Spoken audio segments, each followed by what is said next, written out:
sa mga local technology development, sa Filipino Inventor Society, sa military, para local communities yung makinabang.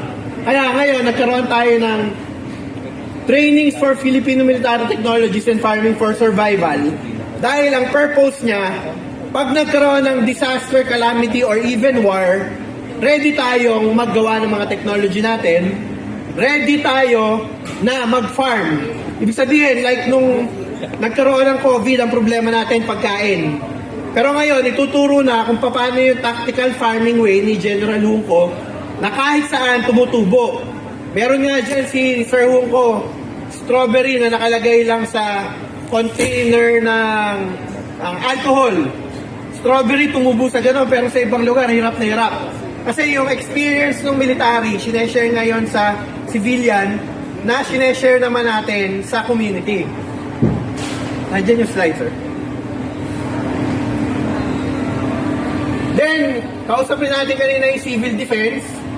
Office of Civil Defense, sila yung in charge pag nagkakaroon ng disaster. Usually, first responder sila.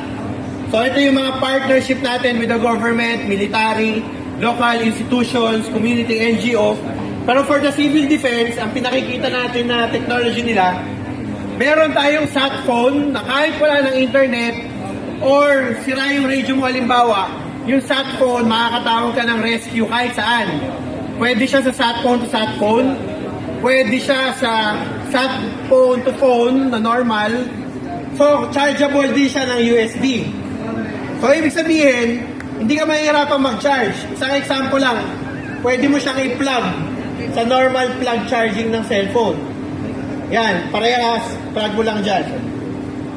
Or, meron kaming bagong technology, ito yung tinatawag na Exodus series. Meron na siyang crank charging. So, ikot mo lang na iikot yan, mag-charge na yan, lahat ng device na kailangan mo, mag-charge na rin.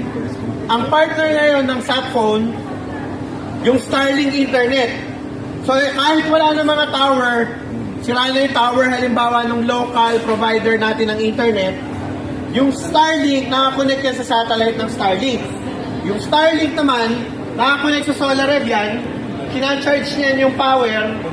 So hanggat may araw, hanggat nandiyan yung Solar Son of God, na provided ni God sa atin, macha-charge mo yung SolarEv mo and yung Starlink mo.